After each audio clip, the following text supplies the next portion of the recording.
할렐루야. 오늘 고린도전서 1장 26절에서 28절까지 말씀을 함께 봤습니다. 오늘 읽은 본문의 말씀에는 하나님께서 우리에게 은혜를 베풀어 주셔서 우리를 구원하시는 이유를 한 가지 말씀하고 있습니다. 바울은 우리를 하나님이 부르시고 구원하시는 이유를 우리가 무엇인가 특별해서 우리에게 무엇인가 자격이 있어서 우리를 구원하시는 것이 아니라 전적인 하나님의 은혜로 구원받았음을 오늘도 바울은 선포하고 있습니다.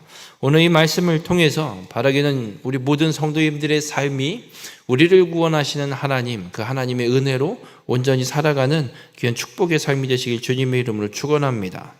오늘 본문 26절에 보면 바울은 고린도 교회 성도들을 향해서 이런 이야기를 합니다.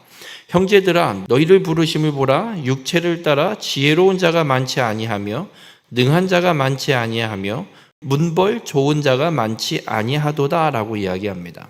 고린도 교회의 성도들을 볼 때 육체를 따라 보면, 이 육체를 따라라는 말은 세상 기준으로 보면이란 이야기입니다. 그러니까 고린도 교회 성도들을 세상 기준으로 보면 지혜로운 자가 많지 않습니다. 지혜로운 자는 헬라 철학자들이라고 보시면 됩니다. 그러니까 철학을 연구하고 자꾸 지혜를 찾는 그런 사람들을 이야기한다고 보시면 됩니다.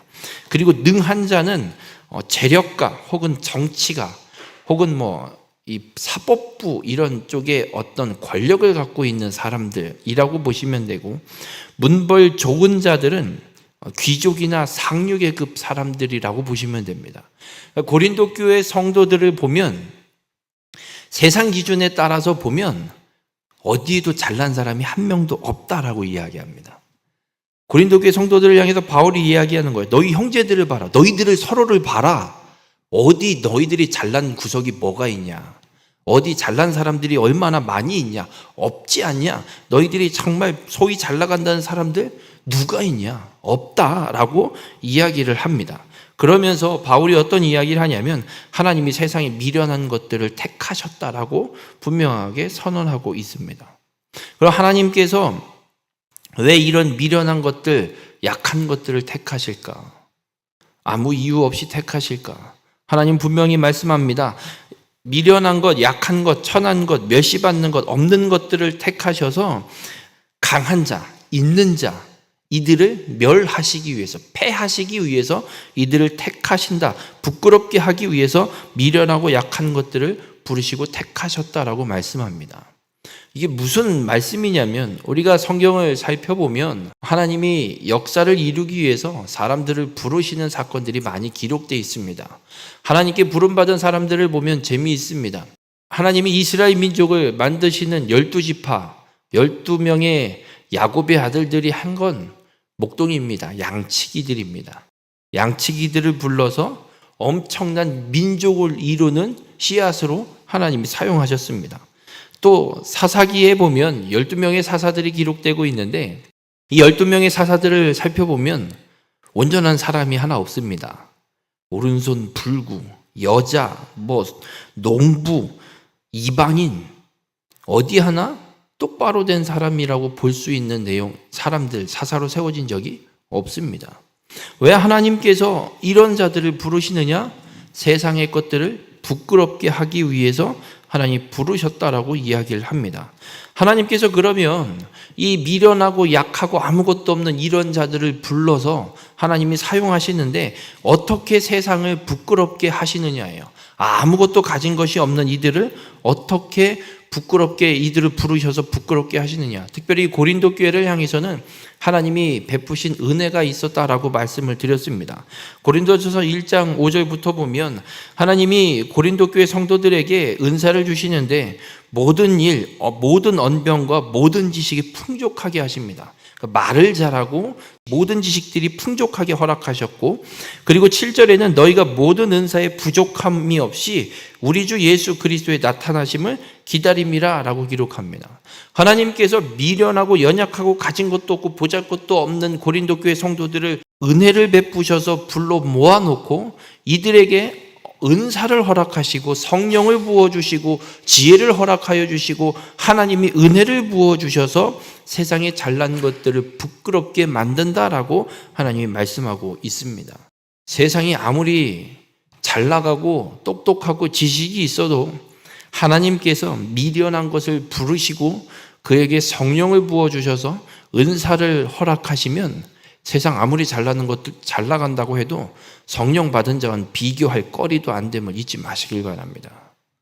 세상이 아무리 비난하고 무시하고 별 볼 일 없는 사람이라고 치부할지라도 하나님께서 성령을 부어주시고 은혜를 베풀어 주시면 세상에 누구도 쫓아갈 수 없고 따라갈 수 없는 하나님의 놀라운 능력을 얻는 자가 됨을 오늘 바울은 분명하게 선언하고 있습니다. 바울은 왜 이 이야기를 하느냐예요.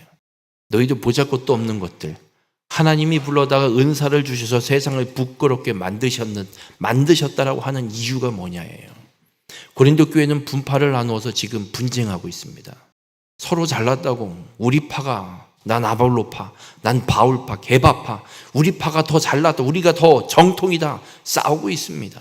바울은 딱 자릅니다. 아무것도 볼 것도 없는 거 하나님이 부르셔서 은사를 허락하셔서 세상을 부끄럽게 하기 위해서 지금 너희들을 하나님이 불러 교회로 세워놓으셨는데 왜 너희는 너희 스스로를 놓고 자랑하고 싸우고 있느냐. 우리 모든 성도님들, 세상 관점으로 보면 교회는 아무것도 아닙니다. 솔직히 뭐 볼 게 있습니까? 볼 거 아무것도 없는 게, 세상 관점으로 보면 정말 볼 거 아무것도 없는 게 교회이고 공동체입니다. 그런데 하나님은 왜 우리를 부르셨냐예요.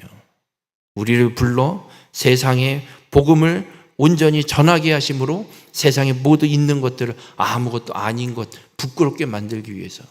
그런데 우리는 그걸 깨닫지 못하고 내가 무엇인가 있어서, 내가 무엇인가 자격이 돼서, 내가 무엇인가를 갖추고 있어서 이만큼 하나님의 구원을 받고 살아가고 있다고 착각하지 말라고 바울은 우리에게 분명하게 선언하고 있습니다. 우리 모든 성도님들, 우리는 그렇습니다. 잘난 자들이 아닙니다. 자랑할 게 있는 자들이 아닙니다. 아무것도 아닌 우리를 하나님이 은혜를 부어주셔서 부르시고 복음을 듣게 하시고 그 복음이 들려질 때 깨달아 믿게 하셔서 우리를 구원하신 것이고, 그 믿음을 보시고 우리에게 성령을 부어주셔서 우리로 이 땅 가운데 하나님의 자녀로 살아가게 하심으로 세상에 있는 것들을 부끄럽게 하신 줄 믿으시길 바랍니다. 그렇기에 우리가 살아갈 때 우리가 기억할 건 나를 기억할 것이 아니라 그런 나를 구원하신 하나님을 기억하시길 바랍니다. 그리고 그 하나님으로 온전히 살아가는 자들이 되시길 바랍니다. 내가 드러나는 것이 아니라 아무것도 아닌 나를 구원하시고 부르셔서 지금 이런 삶으로 변화시켜 주신 그 하나님을 온전히 나타내고 증거하는 삶을 살아가시길 바랍니다. 오늘 바울의 이 편지를 통해서 하나님은 우리에게 말씀하고 있습니다. 너 때문에, 너가 잘나서가 아니라 하나님께서 내가 너에게 은혜를 베풀어서 너는 구원받은 것이다. 분명하게 하나님 우리에게 선포하고 계십니다. 이 하나님의 은혜를 잊지 마시고 하나님만을 온전히 따르는 자가 되어서 우리에게 성령을 부어주신 하나님의 은혜로 세상에 있는 것들을 부끄럽게 하는 삶을 온전히 살아가는 우리 모든 성도님들이 되시길 주님의 이름으로 축원합니다.